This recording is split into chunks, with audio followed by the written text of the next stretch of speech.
Cette nuit d'avril a commencé comme tant d'autres dans ma maison à Annecy. Le ciel couvert de nuages, typique de la Haute-Savoie, promettait une nuit tranquille. Mon jardinier, Hervé, avait insisté pour m'apporter une tisane spéciale qui, selon lui, m'aiderait à mieux dormir. « Madame Geneviève, vous allez bien vous reposer cette nuit » dit-il avec un regard étrange que je n'ai compris que plus tard.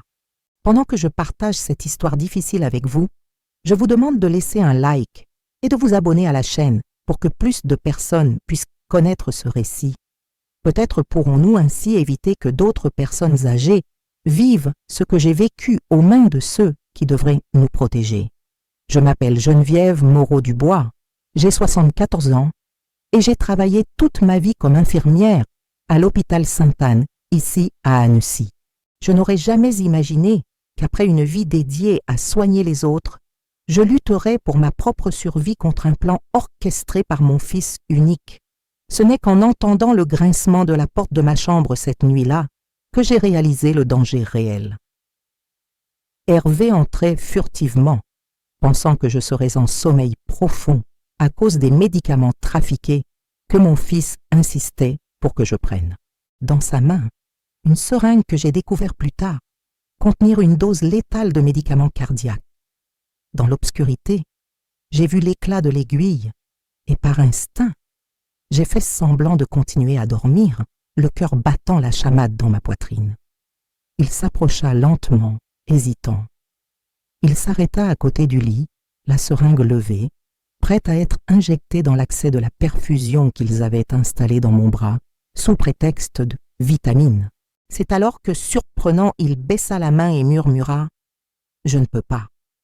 Je ne peux pas faire ça à madame. » L'homme engagé pour me tuer abandonnait sa mission. J'ouvris les yeux, incarnant la terreur genuine que je ressentais. « Que faites-vous dans ma chambre à cette heure ?» Hervé, un homme de presque 40 ans, avec une posture militaire et une expression normalement impassible, ressemblait maintenant à un enfant effrayé. « Madame Geneviève, je dois vous dire quelque chose de terrible. Votre fils m'a payé pour vous tuer, et je ne peux pas le faire. Cette nuit-là, j'ai découvert que mon propre fils, mon fils unique Philippe, avait engagé un tueur à gages pour mettre fin à ma vie et récupérer ma pension et mes biens.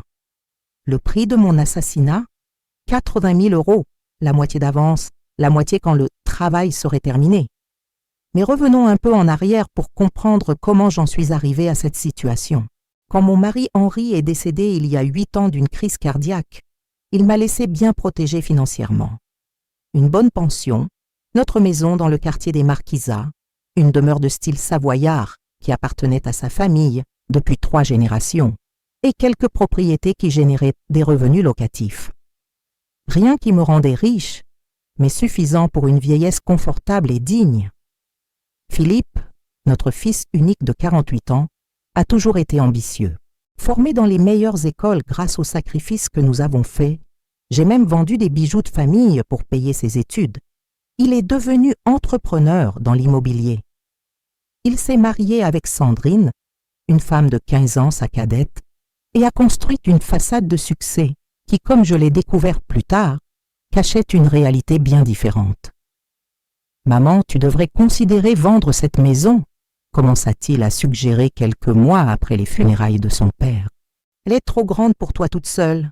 Un appartement serait beaucoup plus pratique. » Au début, j'ai interprété cela comme une préoccupation genuine, mais j'ai refusé gentiment.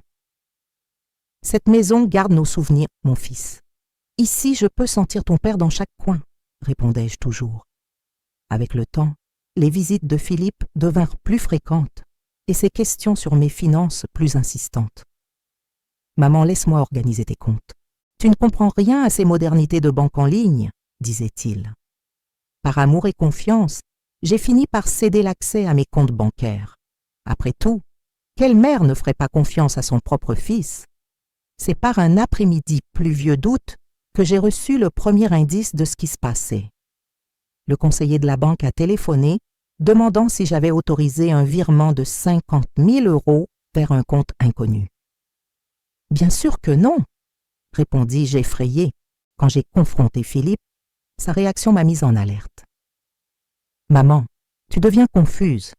Nous avons parlé de cet investissement la semaine dernière. C'est pour cette affaire qui va doubler ton argent en 6 mois. Sa voix avait cette calme forcée de quelqu'un qui parle à un enfant ou à quelqu'un de mentalement diminué. Il m'a même montré un papier avec une signature identique à la mienne, une falsification parfaite que je n'ai remarquée que parce que le document mentionnait un investissement que je n'aurais jamais approuvé. Cette nuit-là, j'ai commencé un journal secret caché dans mon ancienne Bible de famille. « Quelque chose ne va pas », écrivis-je. « Philippe a-t-il falsifié ma signature ? Je ne peux pas croire que mon propre fils me ferait ça. » Les semaines suivantes apportèrent des changements subtils mais alarmants. Ma femme de ménage de confiance, Madame Colette, qui travaillait avec nous depuis 20 ans, fut licenciée sans mon consentement. « Elle volait tes médicaments, maman », justifia Philippe. « J'ai engagé des personnes plus fiables, des personnes choisies par lui, qui fouillaient dans mes tiroirs quand elles pensaient que je ne regardais pas. Mes amis du groupe de prière commencèrent à entendre que je ne me sentais pas bien pour recevoir des visites. Ma sœur Brigitte, qui habite à Lyon, appelait et souvent Philippe ou un aide disait que je me reposais. Les médicaments pour la tension et le cœur que je prenais depuis des années commencèrent à me causer une somnolence extrême et une confusion mentale. « Le médecin a ajusté ton dosage », expliqua Philippe quand je questionnais. Mon cardiologue de 15 ans, docteur Rousseau, fut remplacé par un jeune médecin que mon fils connaissait. En tant qu'infirmière à la retraite, je commençais à soupçonner qu'on me droguait. Je décidai alors, en secret, d'arrêter d'avaler les médicaments, faisant semblant de les prendre tout en les cachant dans un interstice du plancher de ma chambre. C'est dans ce contexte d'isolement croissant qu'Hervé apparut dans ma vie. « Maman, j'ai engagé un garde et jardinier pour la propriété. Tu ne peux pas rester seule avec tous ces cambriolages dans le quartier, » annonça Philippe. Hervé était un homme de peu de mots, posture militaire, toujours observant tout autour comme s'il était en mission. Au début, nous ne parlions guère au-delà du nécessaire, mais je remarquai comment il observait non seulement la maison, mais les interactions, les médicaments, les visites contrôlées. Un matin, pendant que j'arrosais mes bégonias, il murmura sans me regarder directement. « Vous ne prenez pas les médicaments, n'est-ce pas ?» Je me figeai, ne sachant pas s'il me testait pour rapporter à Philippe. « Je ne sais pas de quoi vous parlez, » répondis-je prudemment. « Vous avez raison, » continua-t-il, regardant toujours les plantes. « Il y a quelque chose d'étrange dedans. Vous étiez infirmière, vous devez vous en apercevoir. » Cette brève conversation planta une graine de doute. Hervé était-il un allié ou juste une autre pièce dans le jeu de Philippe?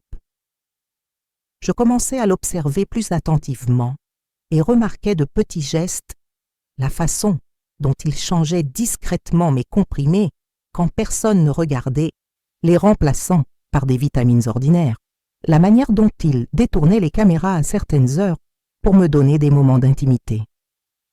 Pendant ce temps, la pression de Philippe augmentait. « Maman, nous devons organiser ton testament. Il est important de tout régler. » Il amenait des avocats inconnus pour que je signe des documents que j'arrivais à peine à lire. Ma vision devenait floue après avoir pris les médicaments. C'est lors d'une de ces visites qu'en feignant la confusion, je réussis à entendre Philippe parler avec Sandrine dans le couloir. Combien de temps encore devons-nous attendre? L'argent s'épuise, les investisseurs font pression. « Patience, chérie, » répondit-elle. Le médecin a dit que son cœur ne tiendra plus longtemps avec les médicaments. Ce sera une mort naturelle. Personne ne soupçonnera rien. Le choc fut dévastateur. Mon propre fils m'empoisonnait lentement. J'ai eu besoin de toute ma force pour ne pas crier, pour maintenir ma farce de vieille dame confuse et affaiblie. Un après-midi, faisant une erreur rare, Philippe laissa sa tablette sur ma table de chevet pendant qu'il répondait à un appel dans le jardin. D'une main tremblante, je réussis à la débloquer. il utilisait la date de mon anniversaire comme mot de passe, une ironie perverse. C'est là que je trouvais des emails sur l'hospitalisation d'office qu'il planifiait pour moi, alléguant une démence avancée. Il y avait aussi des conversations avec des créanciers, des menaces, des sommes astronomiques de dettes. Mon fils était financièrement ruiné et voyait dans ma mort la seule issue. Mais le pire était dans un email échangé avec un contact enregistré seulement comme H, avec des instructions explicites sur comment devait être ma mort naturelle. Une overdose de médicaments cardiaques injectés pendant que je dormais, qui ressemblerait à une crise cardiaque ordinaire chez une dame de mon âge. H ne pouvait être qu'Hervé. L'homme en qui je commençais à avoir confiance avait été engagé pour me tuer, et c'est exactement ce qu'il a tenté de faire cette nuit d'avril quand il est entré dans ma chambre avec la seringue. Ce que personne n'attendait, c'est qu'après des semaines à vivre avec moi, connaissant mon histoire, voyant comment je traitais tout le monde avec dignité, même lui, Hervé n'a pas pu compléter sa mission. « Je ne peux pas faire ça », avoua-t-il en larmes cette nuit-là. Vous me rappelez ma mère. Elle aussi a été abandonnée par la famille. Elle est morte seule dans une maison de retraite pendant que j'étais dans l'armée. Pouvez-vous imaginer ce que j'ai ressenti à ce moment? Dites-moi en commentaire si vous avez déjà vécu une trahison qui vous a brisé le cœur. Cette nuit-là, Hervé m'a tout raconté. Comment Philippe l'avait trouvé à travers des contacts du milieu.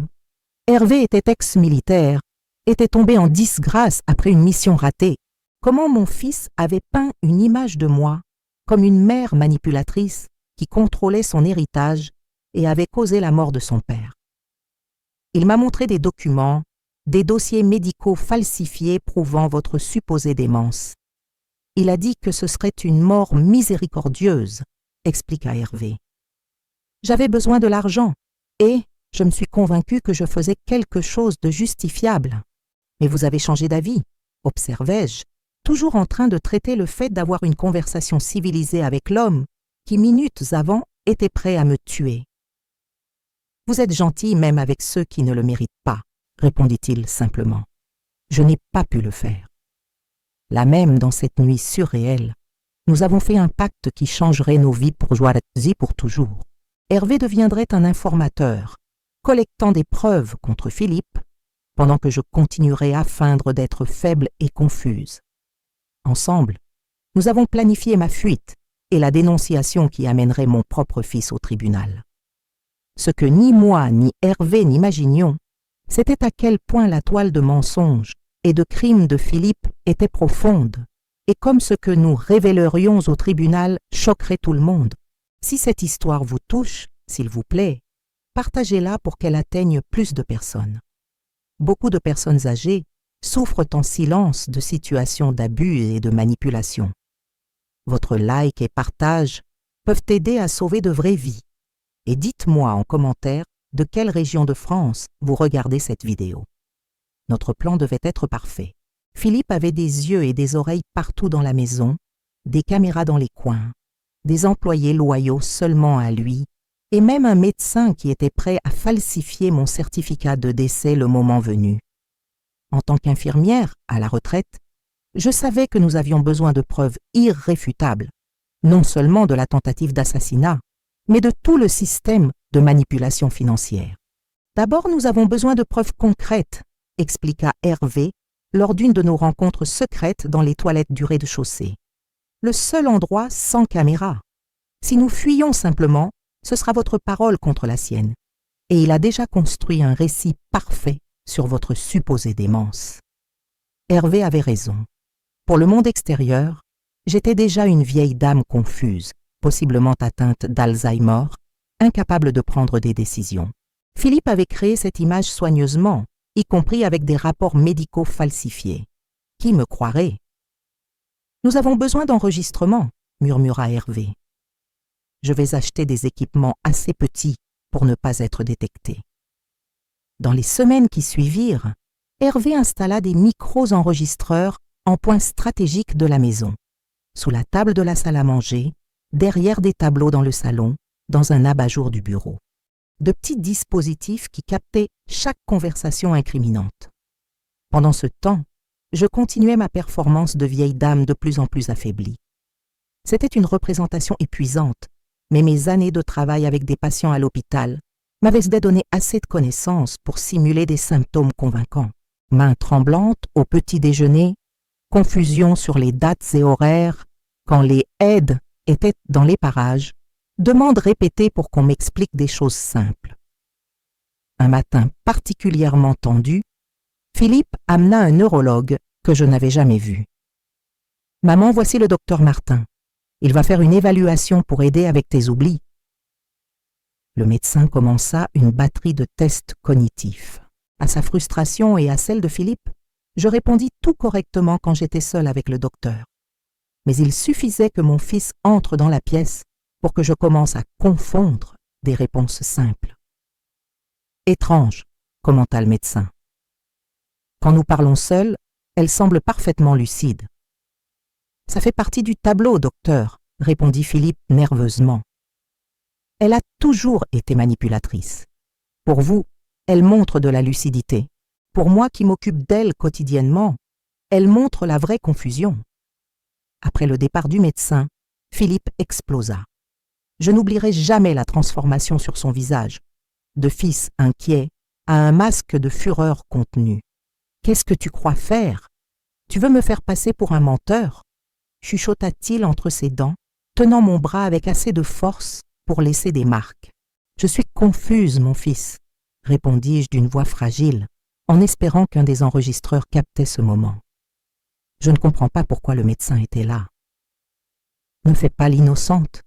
Tu as toujours été comme ça, n'est-ce pas? Contrôleuse, manipulatrice. Tu crois que je ne sais pas que tu fais semblant? » Il s'approcha, le visage à quelques centimètres du mien. « Écoute-moi bien, j'ai déjà trop investi pour faire marche arrière. Soit tu coopères, soit les choses vont devenir bien pires. » Cette nuit-là, Philippe doubla ma médication. Si j'avais vraiment pris ces médicaments, je ne me serais probablement pas réveillée le lendemain matin. Heureusement, Hervé réussit à échanger les comprimés contre des placebos inoffensifs. Une semaine plus tard, nous reçûmes une visite qui changerait tout. Sandrine, l'épouse de Philippe, arriva inopinément pendant qu'il était en réunion avec des investisseurs. Elle venait rarement seule et semblait nerveuse, inquiète. « Madame Geneviève, » commença-t-elle, s'asseyant à côté de moi dans le jardin. « Vous allez vraiment bien ?» J'évaluai rapidement la situation. Était-ce un piège? Sandrine avait toujours semblé aussi complice que Philippe dans tout ce stratagème. Mais il y avait quelque chose de différent dans son regard maintenant. « Pourquoi demandes-tu, ma chérie ?» répondis-je, maintenant ma performance de vieille dame fragile. « C'est que... » Elle hésita, regardant autour pour vérifier que nous étions seuls. « Hier soir, j'ai entendu Philippe parler au téléphone de plans pour vous. Il a mentionné que le délai s'épuise et que, tôt ou tard, son cœur va lâcher. » Mes yeux se remplirent de larmes involontaires. Même préparé au pire, entendre la confirmation était dévastateur. « Sandrine, décidai-je de prendre le risque, savais-tu que ton mari a engagé quelqu'un pour me tuer? » Sa réaction fut une réponse suffisante. Le choc genuine, la pâleur soudaine, le tremblement des lèvres. « Quoi? Non, non, il ne ferait pas ça. Philippe m'a dit que vous aviez une démence, que nous devions nous occuper de vos finances, qu'éventuellement nous devrions vous hospitaliser pour votre propre bien. Mais tuer? Malheureusement, c'est vrai, confirmai-je, abandonnant ma farce de confusion. Et j'ai des preuves. Ton mari est criblé de dettes, Sandrine. Il voit dans ma mort la seule issue rapide à ses problèmes financiers. » Sandrine commença à pleurer, couvrant son visage de ses mains. Je savais que nous traversions des difficultés, mais il disait que c'était des problèmes temporaires, que bientôt tout se résoudrait. Je n'aurais jamais imaginé. Pendant que nous parlions, Hervé apparut discrètement derrière un buisson et fit un signe positif. Il enregistrait tout. C'était le moment d'amener quelqu'un d'autre de notre côté. « Sandrine, j'ai besoin de ton aide.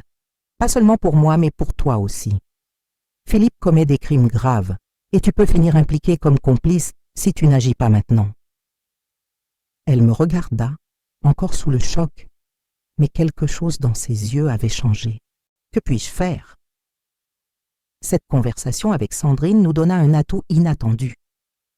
Elle non seulement confirma que Philippe était au bord de la faillite à cause d'investissements désastreux et de dettes de jeu, mais révéla aussi que mon fils avait contracté une assurance vie en mon nom avec lui comme seul bénéficiaire, d'une valeur de 2 millions d'euros.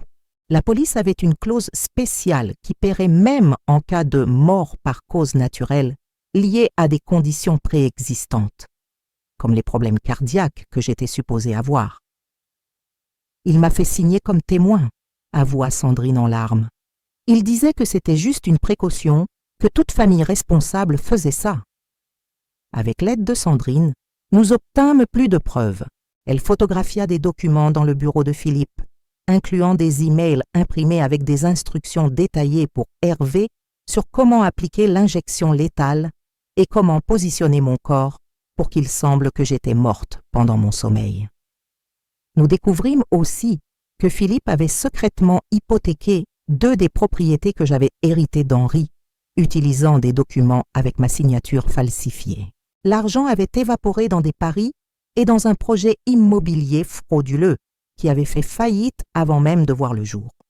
« Nous devons agir vite », alerta Hervé après une conversation téléphonique qu'il réussit à enregistrer entre Philippe et un usurier. Il est sous pression. Il doit plus de 500 000 € à des gens dangereux. Le délai expire dans 2 semaines. Nous élaborâmes alors un plan pour ma fuite. C'était risqué et dépendait d'un timing parfait, mais c'était notre seule chance. Hervé suggérerait à Philippe qu'il était temps de finaliser le service, prétextant que je devenais de plus en plus lucide et que cela pourrait compromettre le plan. Philippe, pressé par les créanciers, accepterait certainement. La nuit choisie, je ferais semblant de prendre tous les médicaments et irais au lit tôt. Hervé entrerait dans ma chambre soi-disant pour appliquer l'injection létale, mais en réalité m'aiderait à sortir de la maison par une fenêtre de derrière, où Sandrine attendrait avec une voiture. Nous irions directement à la gendarmerie avec toutes les preuves collectées. Cela semblait parfait en théorie. En pratique, ce fut un cauchemar. Tout commença selon le plan. Je pris ma tisane nocturne, préparée par Marine, l'aide-soignante, et annonçai que j'étais très somnolente. J'allais dans ma chambre plus tôt, pendant que Philippe regardait la télévision dans le salon avec un verre de whisky, son rituel nocturne depuis que la pression financière avait augmenté. Hervé avait confirmé avec lui plus tôt « Aujourd'hui c'est le jour. Elle est de plus en plus faible. Elle ne résistera pas. Ça semblera naturel, comme convenu. » Mon fils ne s'ya même pas. Il acquiesça simplement et répondit « Assure-toi qu'il n'y ait pas d'erreur. » Comme s'il parlait de réparer une fuite, pas d'assassiner sa propre mère.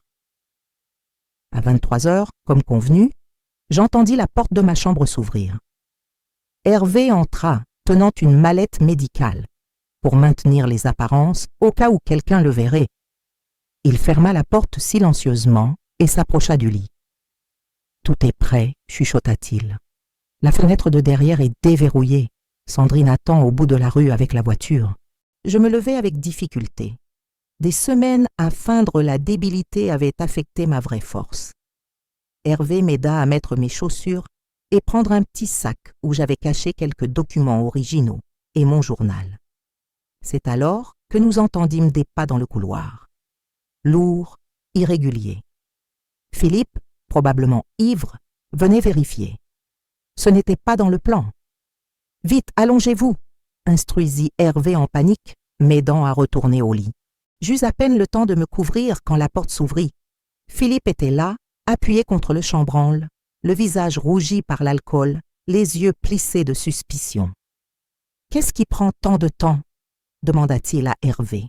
« Je prépare tout », répondit Hervé avec un calme surprenant, fouillant dans la mallette médicale. « Ça doit paraître naturel, tu te souviens?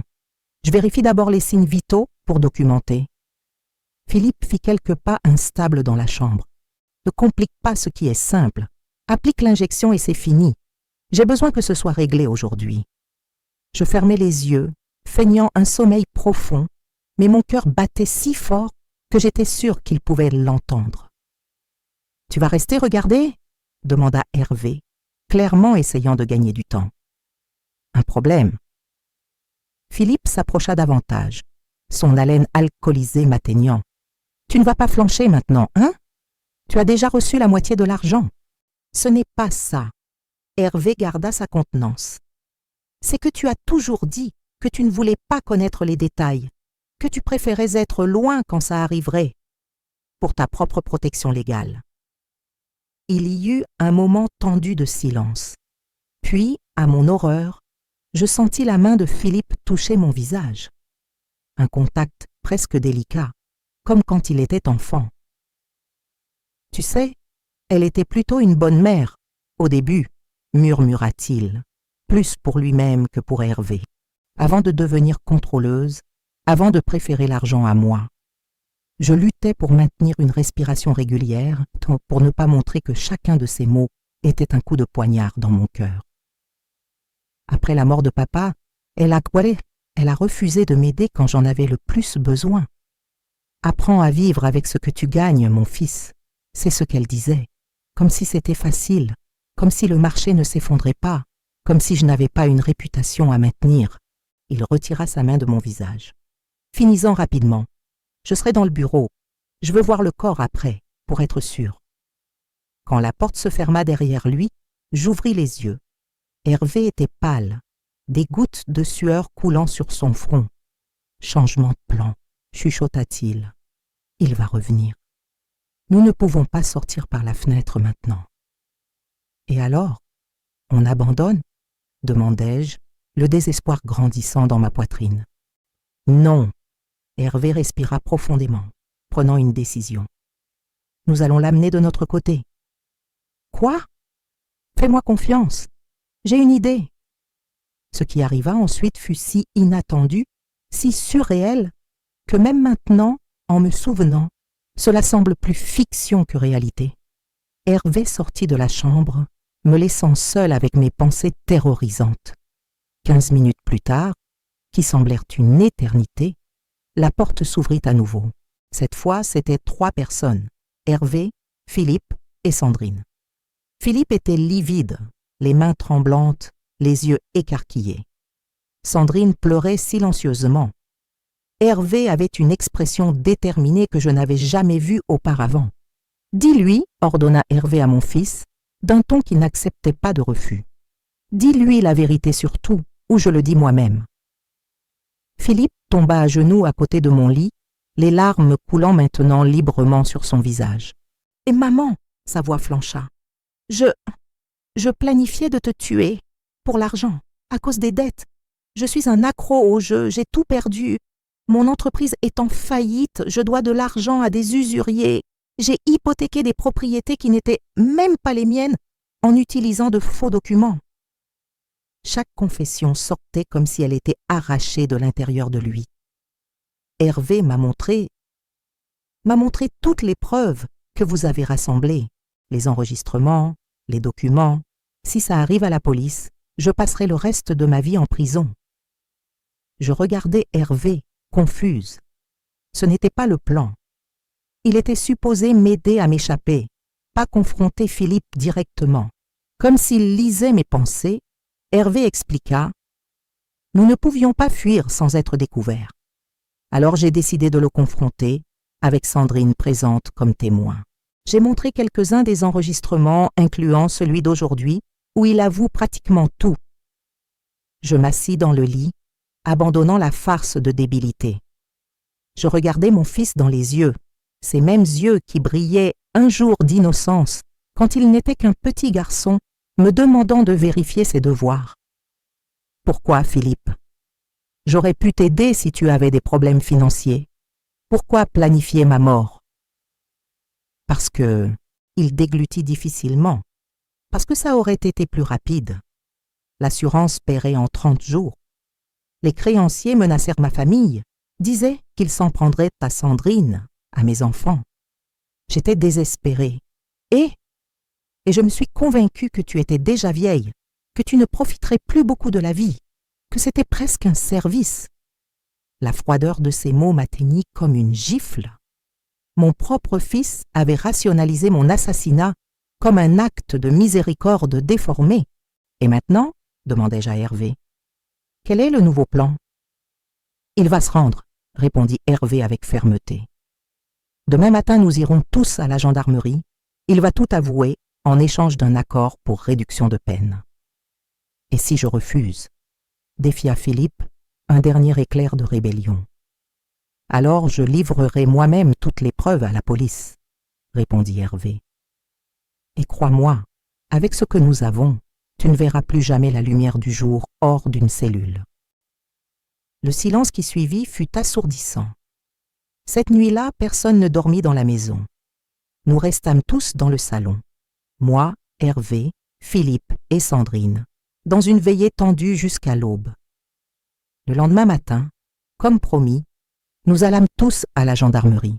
L'expression du capitaine Moreau changeait à chaque nouvelle révélation, à chaque enregistrement reproduit, à chaque document présenté.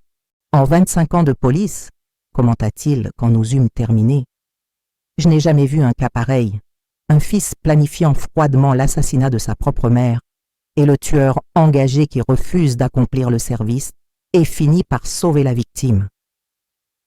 Philippe fut détenu immédiatement.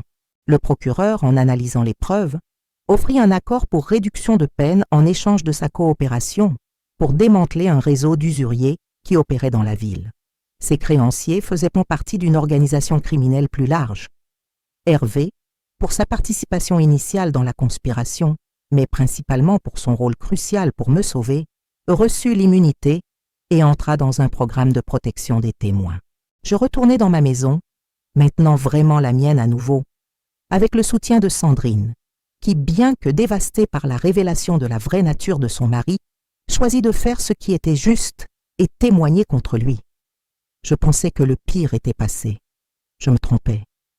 Le vrai choc était encore à venir, au tribunal, où des révélations encore plus sombres seraient des faites.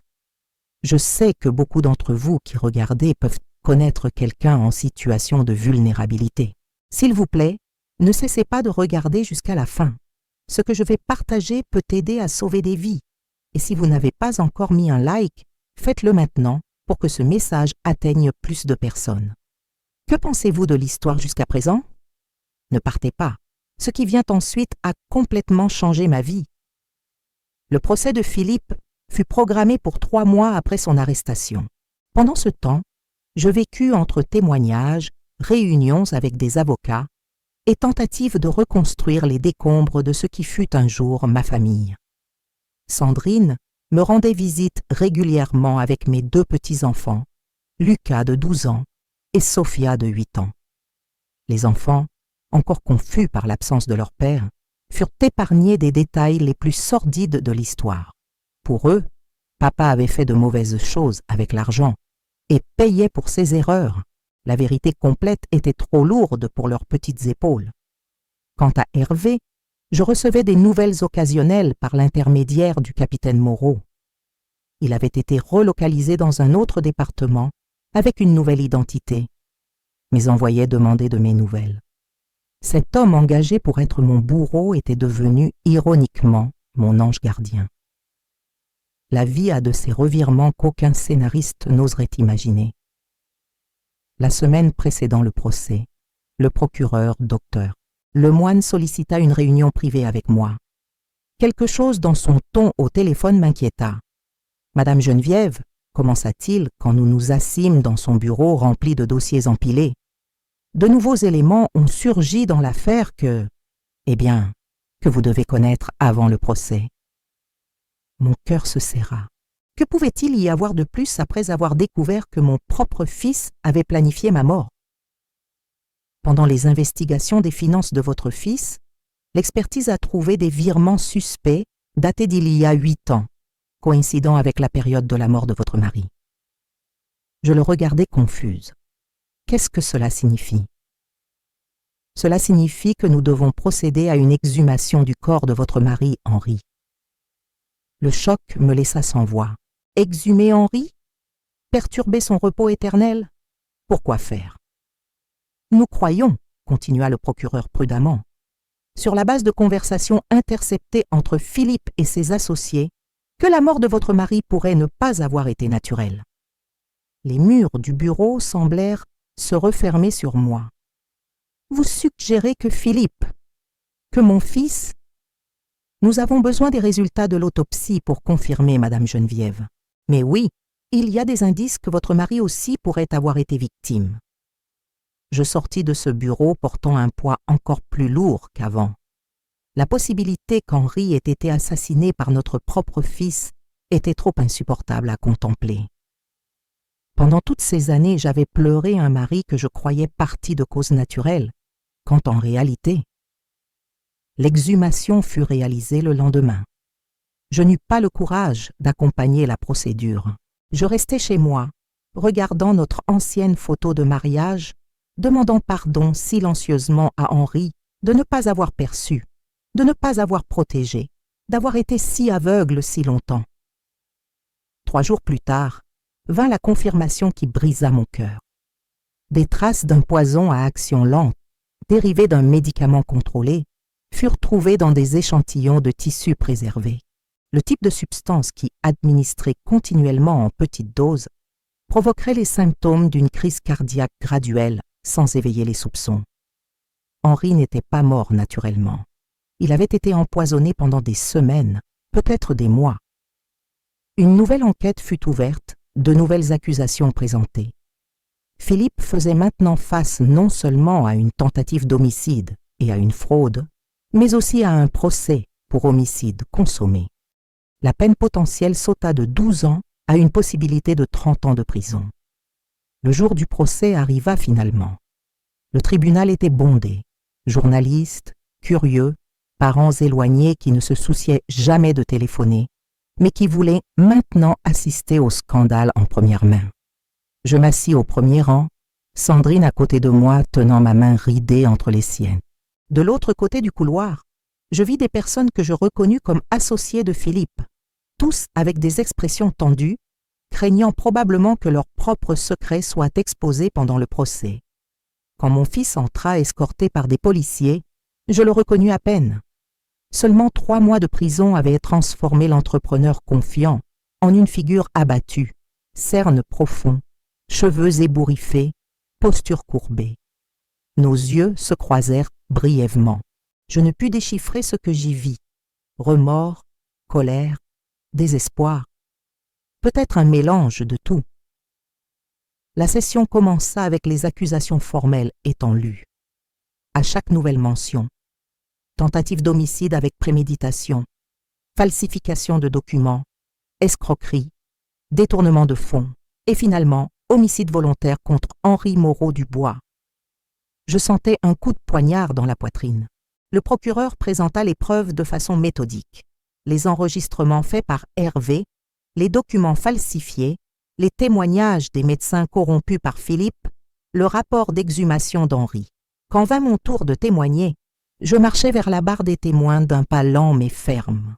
Je jurais de dire la vérité et fis face au tribunal, 50 paires d'yeux fixés sur moi, la dame de 74 ans qui devrait être morte. Madame Geneviève Moreau-Dubois, commença le procureur. Pourriez-vous raconter au tribunal dans vos propres mots quand vous avez perçu que votre fils planifiait de vous ôter la vie? Pendant les 2 heures qui suivirent, je narrai toute l'histoire, depuis les premiers signes de manipulation financière jusqu'à la nuit où Hervé entra dans ma chambre avec une seringue. Je parlais de l'isolement progressif, des médicaments trafiqués, des mensonges sur ma capacité mentale. Occasionnellement, je regardais Philippe. Il gardait les yeux baissés, évitant le contact visuel avec moi et avec le jury. Quand je terminai mon témoignage, le juge Rousseau demanda si je souhaitais ajouter quelque chose de plus. J'hésitai un moment, puis dis « J'aimerais seulement comprendre pourquoi. Pourquoi mon fils, que j'ai aimé depuis le premier instant où je l'ai tenu dans mes bras, pour qui j'ai tant sacrifié, en est arrivé à ce point. Le juge acquiesça et, surprenant, demanda à Philippe s'il souhaitait répondre directement à la question de sa mère. Son avocat tenta d'intervenir, mais Philippe se leva lentement. « Je peux répondre. » Un silence absolu tomba sur le tribunal pendant qu'il marchait vers la tribune, toujours surveillé de près par les policiers. « J'ai commencé à planifier la mort de mon père, dit-il d'une voix monotone, comme s'il parlait de la météo, quand j'ai découvert qu'il planifiait de changer son testament. Il avait découvert mes dettes de jeu, les emprunts que je faisais au nom de l'entreprise sans autorisation. Il allait me déshériter. » Je retins ma respiration. Henri ne m'avait jamais parlé de cela. J'ai commencé à mélanger de petites doses de cette substance dans son café chaque matin. Cela a pris presque 2 mois, mais finalement son cœur a cédé. Tout le monde a cru à l'histoire de la crise cardiaque. Il avait déjà de l'hypertension de toute façon. Des larmes silencieuses coulaient sur mon visage. Penser à Henri étant empoisonné graduellement par son propre fils, pendant que moi, naïvement, j'attribuais sa fatigue croissante à l'âge. Après, continua Philippe, j'ai réalisé que l'argent de l'héritage ne suffirait pas. Les investissements ont mal tourné, les dettes ont augmenté. Quand vous avez refusé de vendre la maison, de mettre les propriétés à mon nom, eh bien, j'ai décidé que la même méthode fonctionnerait à nouveau. « Pourquoi n'as-tu pas simplement demandé de l'aide ?» demandai-je, ma voix se brisant. « J'aurais tout vendu pour t'aider si tu avais été honnête. » Il eut un rire amer. « Vous avez toujours été très attachée aux choses matérielles, maman. Vous disiez toujours que je devais apprendre à me débrouiller seule, que vous n'alliez pas nourrir mes vices. Comment aurais-je pu croire que vous renonceriez à tout ?» Je fus choquée par la distorsion complète de la réalité. Oui, j'avais refusé de financer ses projets douteux ou de payer ses dettes de jeu, mais je lui avais toujours offert notre soutien pour un traitement, pour recommencer. Comment avait-il transformé cela en un récit où j'étais matérialiste et contrôleuse? Mais le vrai choc était encore à venir. « Et vous voulez savoir ce qui est le plus ironique ?» continua-t-il, un sourire étrange se formant sur son visage. « Papa n'allait pas me déshériter complètement. Il allait mettre ma part dans un fonds que je ne pourrais accéder que si je suivais un traitement contre l'addiction au jeu et montrais une responsabilité financière pendant 5 ans. J'ai découvert cela après, quand j'ai trouvé le brouillon du testament parmi ses papiers. Tout le tribunal eut un haut-le-cœur collectif. Philippe avait tué son père pour de l'argent, qui aurait encore été le sien éventuellement, juste avec quelques conditions. « Mon fils !» réussis-je à dire entre les larmes. « Qu'est-ce qui t'est arrivé ?»« Rien ne m'est arrivé, maman. J'ai toujours été comme ça. Vous et papa n'avez jamais voulu voir. » C'est à ce moment que l'avocat de la défense réussit finalement à intervenir, demandant une interruption. Mais le mal était fait. Philippe avait essentiellement avoué les crimes devant tout le tribunal. Quand la session reprit, le juge appela un témoin surprise, un homme que je reconnus vaguement, mais dont je ne me souvenais pas d'où. « Voici Paul Mercier », expliqua le procureur. « Il a travaillé comme chauffeur pour votre famille pendant une brève période, il y a 10 ans. L'homme, dans la 50aine, semblait extrêmement nerveux en s'asseyant. « Monsieur Mercier, » commença le procureur, « pourriez-vous raconter au tribunal l'incident survenu en janvier 2015, impliquant l'accusé, Philippe Moreau-Dubois ?» Paul s'éclaircit la gorge.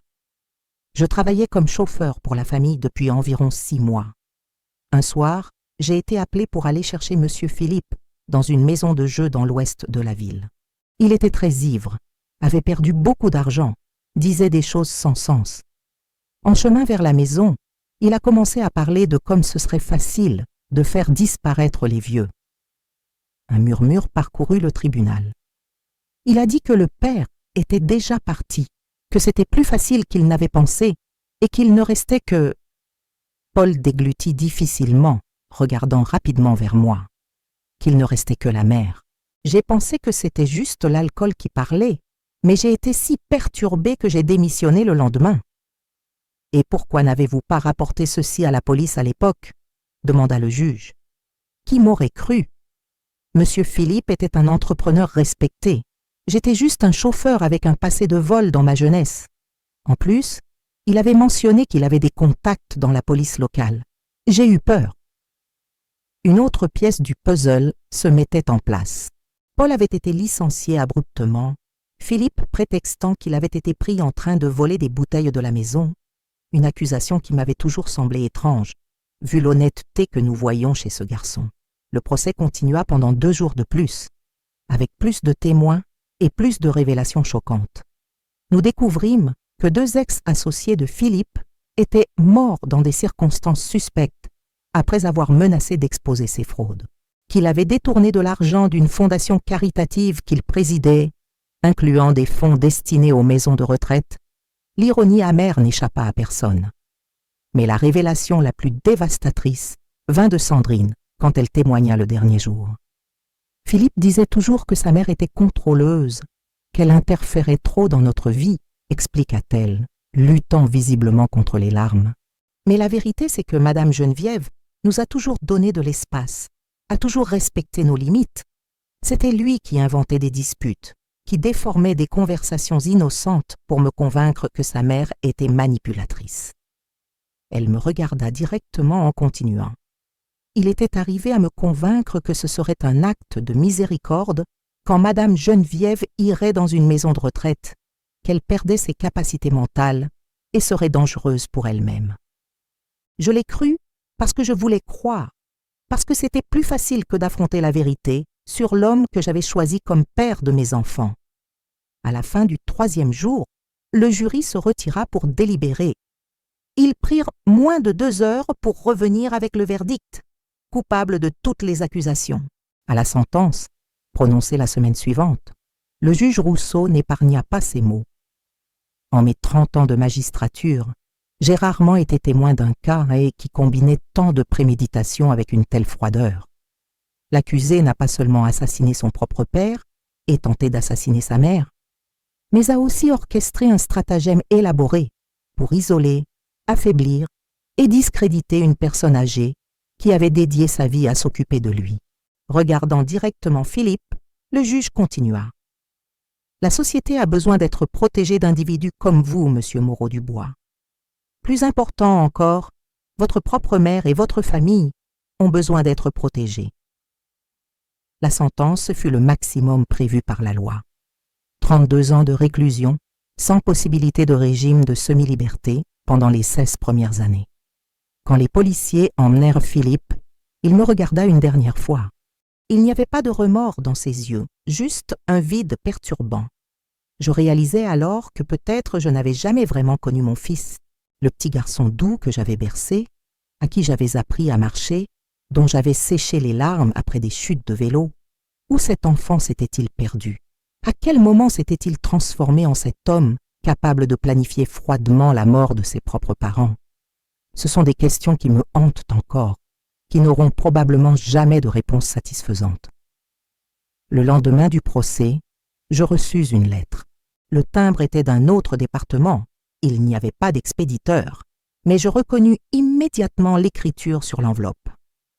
« Madame Geneviève, » commençait la lettre d'Hervé, « j'espère que vous allez bien après les événements au tribunal. J'ai tout suivi par les journaux et j'ai été choquée par les révélations sur votre mari. Je suis désolée pour toute cette douleur. » Il continuait en expliquant sa nouvelle vie dans le programme de protection des témoins. Comment il avait obtenu un emploi légitime comme garde dans une école. Comment il construisait, pour la première fois, quelque chose d'honnête. Vous m'avez donné une seconde chance dans la vie en me voyant comme un être humain, même quand j'avais été engagé pour vous ôter la vôtre. Je n'oublierai jamais cette leçon. J'espère que, d'une façon ou d'une autre, vous aussi trouverez la paix après tout cela. La lettre était signée seulement d'un H discret, suivi d'un verset biblique. La vérité vous libérera. Et c'est exactement ce qui s'est passé. La vérité, aussi douloureuse soit-elle, m'avait libéré d'une vie de manipulation et de mensonges. Libéré Sandrine et mes petits-enfants d'un homme qui les utilisait comme pions dans ses jeux de pouvoir. libérer même Hervé, lui donnant l'opportunité de reconstruire sa vie sur des fondations plus solides. Dans les semaines qui suivirent, je dus apprendre à vivre avec ma nouvelle réalité. Mon fils unique, purgeait maintenant une peine pour meurtre et tentative de meurtre. Mon mari, que je croyais mort de cause naturelle, avait été empoisonné lentement, avait souffert sans que je m'en aperçoive. Les nuits étaient aux les plus difficiles. Je restais éveillée, revivant chaque interaction, chaque conversation des dernières années, cherchant des signes que j'aurais dû remarquer, des alertes auxquelles j'aurais dû prêter attention. La culpabilité était une compagne constante. « Ce n'était pas votre faute », répétait Sandrine pendant ses visites. « Il nous a tous trompés. » Mais une mère sent toujours qu'elle devrait savoir, devrait percevoir quand quelque chose va profondément mal chez son enfant. Un après-midi, en organisant d'anciennes photos de famille, essayant de préserver les souvenirs des temps heureux pour mes petits-enfants, je trouvai un album que je n'avais pas vu depuis des années. À l'intérieur, des photos de Philippe adolescent, toujours souriant, toujours apparemment heureux. Mais quelque chose dans ses yeux, quelque chose que je n'avais jamais remarqué auparavant, me sautait maintenant aux yeux. Un vide, une froideur calculatrice, même à 14-15 ans. Était-ce là depuis toujours? Avais-je été aveugle toute sa vie? Je montrai les photos à une psychiatre que j'avais commencé à consulter pour gérer le trauma. Docteur Dubois analysa les images avec un soin professionnel. « Ce que vous voyez peut être réel, m'expliqua-t-elle. Certains troubles de la personnalité, comme la psychopathie, se manifestent dès le plus jeune âge. Les personnes avec ces conditions apprennent souvent à masquer leurs signes, à imiter les émotions et comportements socialement acceptés. Mais les yeux révèlent souvent cette déconnexion. Alors il a toujours été comme ça. Il n'y a jamais rien eu que j'ai pu faire. Il est impossible de dire avec certitude, sans une évaluation complète, mais si nous parlons d'un trouble de personnalité antisociale, ce sont des conditions neurologiques complexes. Vous n'avez pas causé cela, Madame Geneviève. Et peut-être n'y avait-il aucun moyen de l'empêcher. Cette conversation n'élimina pas ma douleur, mais offrit une perspective qui me permit de commencer à traiter le trauma sans être complètement consumé par la culpabilité. Avec le temps, avec la thérapie, avec le soutien de Sandrine et l'amour de mes petits-enfants, je trouvais un nouveau but. Je commençais à participer à des conférences sur la violence contre les personnes âgées, partageant mon histoire pour alerter d'autres familles.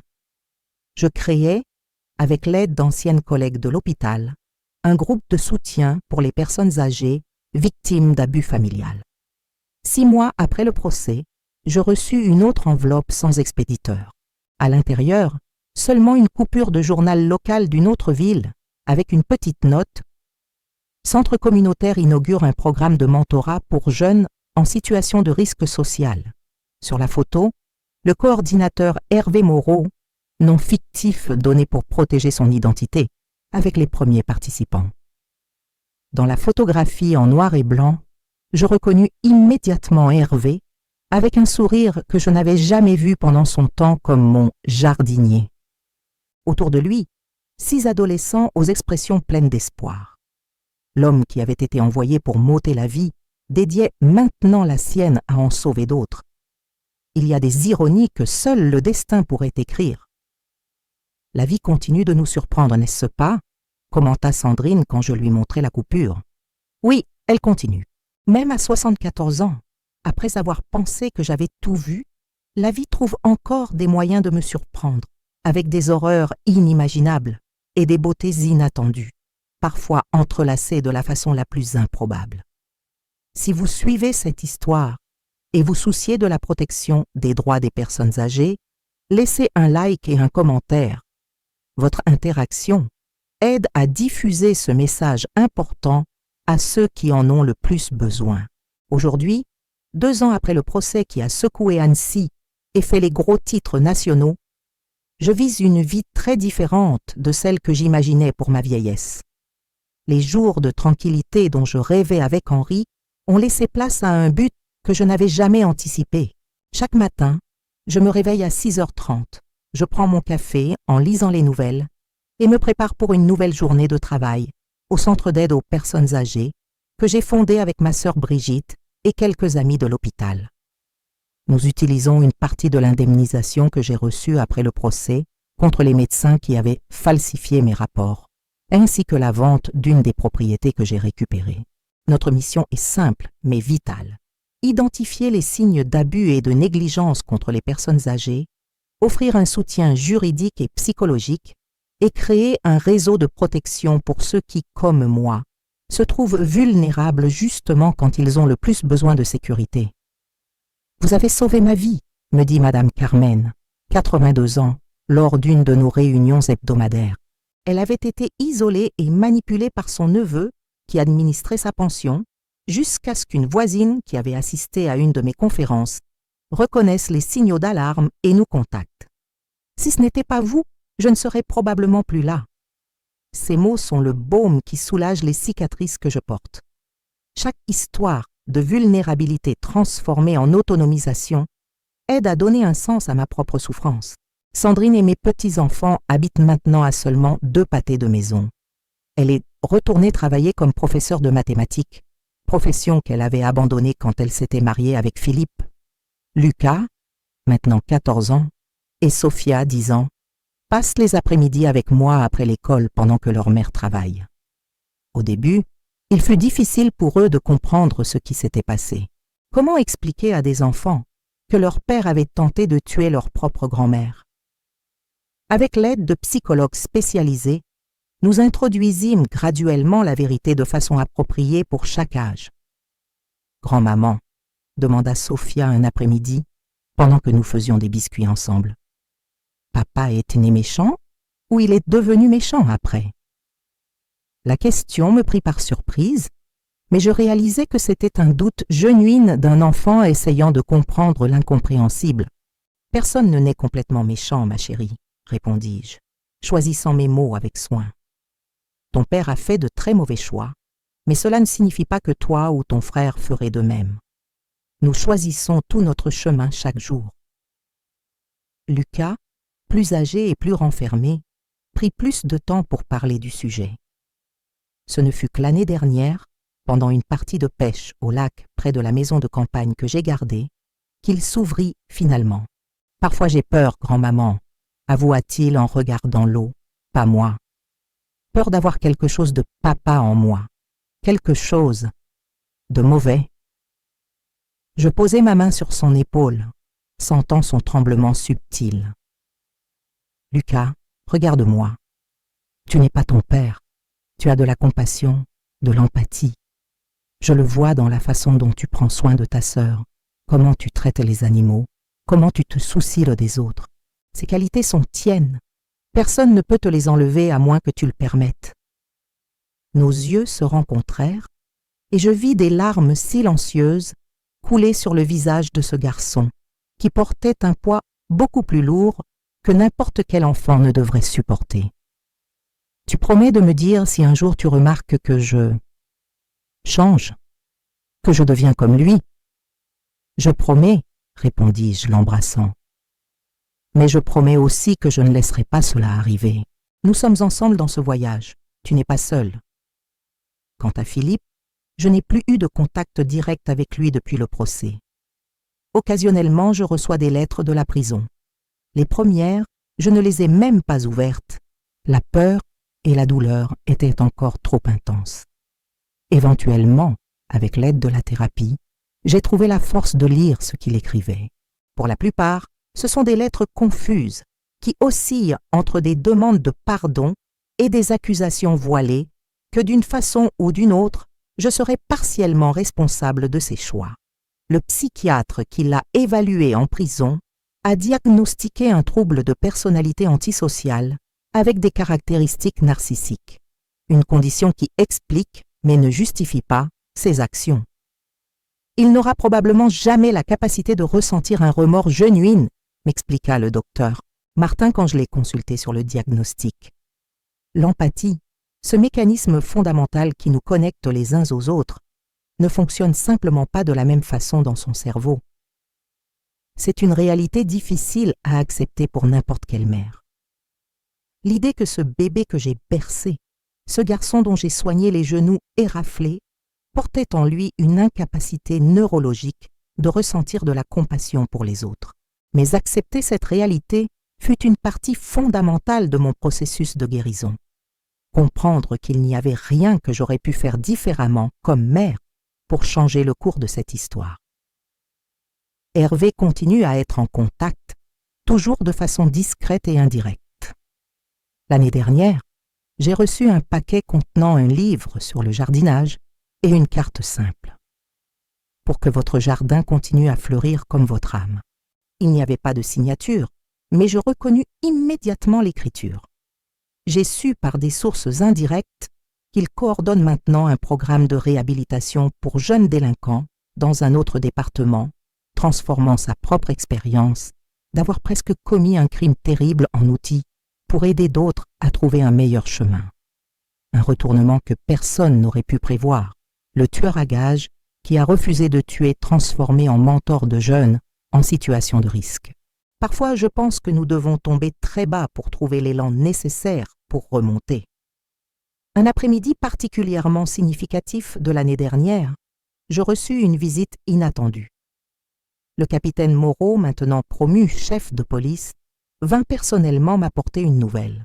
« Madame Geneviève, dit-il après avoir accepté une tasse de café, je viens vous informer que l'affaire de votre mari a été officiellement close. Toutes les personnes impliquées dans la dissimulation du crime ont été identifiées et poursuivies. Parmi elles se trouvait le médecin qui avait signé le certificat de décès d'Henri sans questionner les signes évidents d'empoisonnement, et un employé du laboratoire qui avait modifié des résultats d'examen dans les semaines précédant la mort. Tous deux avaient reçu de l'argent de Philippe pour ignorer des preuves qui auraient pu sauver mon mari. Nous avons aussi trouvé ceci, continua le capitaine, me remettant un dossier. C'était gardé dans le coffre du bureau de votre fils, que nous n'avons pu ouvrir que récemment à cause de questions juridiques. Dans le dossier, je trouvai ce qui fit pratiquement s'arrêter mon cœur. Le brouillon original du testament qu'Henri préparait avant de mourir, exactement comme Philippe l'avait mentionné au tribunal. Mais il y avait plus, des lettres personnelles que mon mari avait écrites pour moi et pour notre fils, destinées à être lues après sa mort. Quand le capitaine partit, je m'assis sur la terrasse avec les lettres dans mes mains, tremblant d'anxiété.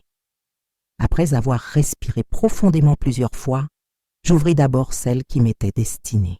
« Ma chère Geneviève », commençait-elle avec l'écriture élégante d'Henri. « Si tu lis ceci, cela signifie que mes craintes se sont confirmées et que mon temps à tes côtés s'est terminé plus tôt que nous l'espérions. Il se passe quelque chose de grave, quelque chose que j'enquête discrètement depuis ces dernières semaines. J'ai découvert des irrégularités sérieuses dans les entreprises, des signatures falsifiées, de l'argent disparu. Toutes les preuves pointent vers Philippe. J'ai parlé avec lui hier. C'était une discussion terrible. Il a tout nié au début, mais quand j'ai présenté des preuves, il m'a menacé. Je n'ai jamais vu notre fils de cette façon, Geneviève. Il y avait quelque chose dans ses yeux, quelque chose de froid, calculateur, qui m'a profondément effrayée. Je change mon testament, non pour le punir, mais pour le protéger de lui-même. L'argent entre ses mains maintenant, sans supervision, ne ferait qu'alimenter ses vices et ses problèmes. J'ai mis sa part dans un fonds qu'il ne pourra accéder qu'après un traitement approprié. J'ai peur, ma bien-aimée, je ne vais pas le nier. J'ai pris des précautions, vérifiant ma nourriture et ma boisson, mais si quelque chose m'arrive, enquête. Ne fais pas aveuglément confiance à notre fils. Il n'est plus l'enfant que nous avons élevé. Par-dessus tout, protège-toi. J'ai observé comment il te regarde quand il pense que personne ne voit. Il y a du ressentiment là, de l'ambition. J'ai gardé cette lettre dans le coffre de la banque avec des instructions pour qu'elle te soit remise si quelque chose m'arrive soudainement. Avec un amour éternel, Henri. Les larmes coulaient sur mon visage pendant que je digérais ces mots. Henri savait. Il avait essayé de m'avertir, avait essayé de se protéger, mais ce ne fut pas suffisant. Et d'une façon ou d'une autre, la lettre ne m'était jamais parvenue. Philippe l'avait probablement interceptée. Avec le testament mis à jour, la lettre destinée à Philippe était scellée. Pendant un moment, je pensais l'ouvrir, lire les derniers mots d'un père au fils qu'il avait assassiné. Mais quelque chose m'arrêta. Ces mots, aussi douloureux ou accusateurs qu'ils puissent être, n'étaient pas pour mes yeux. Le lendemain, j'envoyai la lettre fermée à Philippe en prison, avec une brève note. « Ils ont trouvé ceci dans votre bureau. Ce sont les derniers mots de votre père pour vous. Puisse-t-il trouver une partie du fils que nous avons un jour aimé? Je n'ai jamais su s'il l'a lu, s'il a répondu, s'il a ressenti quelque chose. Certaines questions resteront pour toujours sans réponse. Le mois dernier, le Centre d'aide aux personnes âgées a fêté sa première année d'existence. Nous avons célébré avec un petit événement qui a réuni des bénévoles, des professionnels et, plus important, les personnes âgées que nous avons réussi à aider. Pendant mon bref discours, j'ai regardé ces visages marqués par le temps. Chaque ride une histoire, chaque regard toute une vie d'expérience, et j'ai ressenti une certitude profonde que c'était là mon but. Beaucoup me demandent comment j'ai réussi à transformer une tragédie si profonde en quelque chose de constructif, dis-je au microphone. La vérité, c'est que je n'ai pas eu le choix. Je pouvais me noyer dans la douleur ou l'utiliser comme combustible pour empêcher d'autres personnes de vivre ce que j'ai vécu. J'ai choisi la seconde option, non par héroïsme, mais par survie. C'est un voyage quotidien. J'ai encore des cauchemars où je me réveille avec Philippe à côté de mon lit, seringue en main. Je pleure encore en me souvenant d'Henri et en pensant à toute la souffrance qu'il a affrontée seul, essayant de me protéger. Je me demande encore où nous avons échoué, ce que nous aurions pu faire différemment. Mais j'ai aussi des moments de paix genuine. Quand je suis dans le jardin avec Sophia, lui enseignant à planter les mêmes fleurs que ma grand-mère m'avait enseignées. Quand je vois Lucas exceller dans ses études, démontrant la même passion pour les mathématiques qu'Henri avait. Quand une personne âgée nous contacte à temps pour éviter une arnaque ou une situation d'abus, il y a 3 semaines, j'ai reçu un appel qui m'a laissé sans voix. C'était le capitaine Moreau à nouveau. « Madame Geneviève, je vous appelle parce que je pense que vous voudrez savoir. Nous avons trouvé des preuves liant votre fils à 2 autres cas de mort suspectes en plus de votre mari. » Mon cœur a sombré. Qui? 2 ex-associés à lui.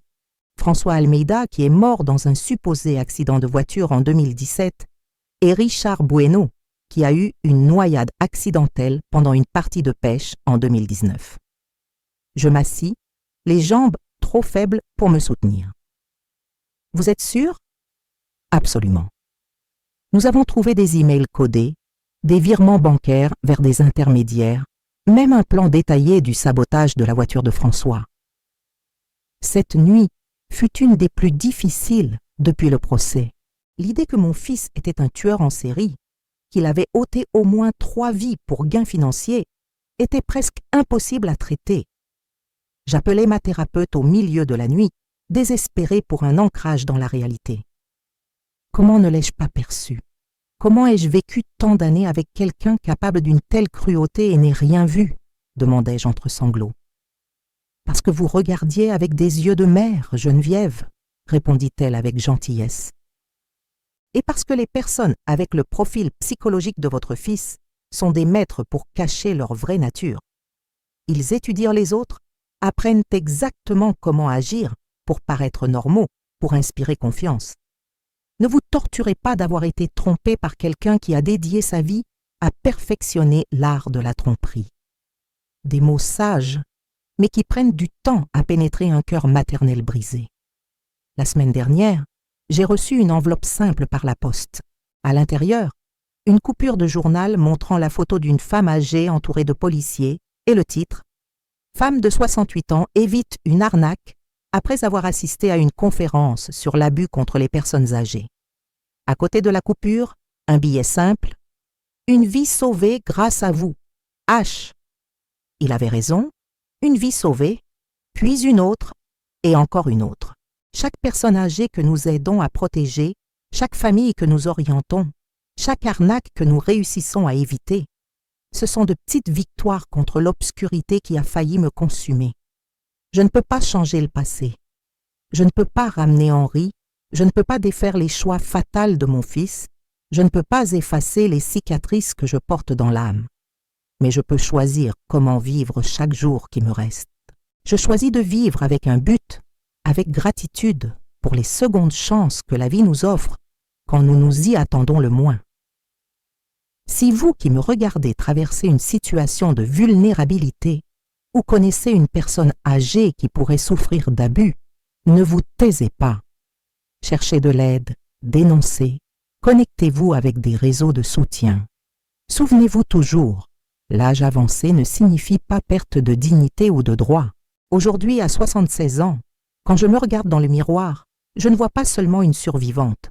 Je vois une femme qui a transformé sa douleur en but. Une grand-mère qui aide à construire un héritage différent pour ses petits-enfants. Une infirmière à la retraite qui continue de soigner, même quand ses mains sont plus tremblantes et ses pas plus lents. Et s'il y a quelque chose que j'ai appris à travers ce voyage improbable, c'est que nous ne sommes jamais trop vieux pour recommencer. Nous ne sommes jamais brisés au-delà de toute possibilité de guérison et que parfois, notre plus grande force vient justement de nos moments les plus vulnérables. La maison où j'ai failli perdre ma vie est maintenant devenue un refuge pour d'autres. Le jardin où Hervé faisait semblant de travailler en planifiant mon assassinat est maintenant soigné avec amour par des bénévoles et sert d'espace thérapeutique pour des personnes âgées en récupération de trauma. Et ce vieux balai, que je vois souvent les personnes âgées utiliser pour balayer les feuilles mortes, maintenant avec la tête de fer rouillée et le manche de bois abîmé, est un rappel de ce que ma vie a failli devenir. J'ai failli devenir juste une autre histoire triste dans les journaux, une statistique de plus de violence contre les personnes âgées, une vie de plus effacée par la cupidité. Au lieu de cela, je suis ici, racontant mon histoire, espérant qu'elle atteigne ceux qui ont besoin de l'entendre. Je remercie de tout cœur chacun qui a suivi mon histoire jusqu'à la fin. Si vous connaissez quelqu'un en situation vulnérable ou avez été touché par ce récit, s'il vous plaît, partagez et aidez à diffuser ce message. Ensemble, nous pouvons protéger nos personnes âgées et transformer les tragédies en but. Laissez votre like, abonnez-vous à la chaîne et joignez-vous à nous dans cette mission vitale.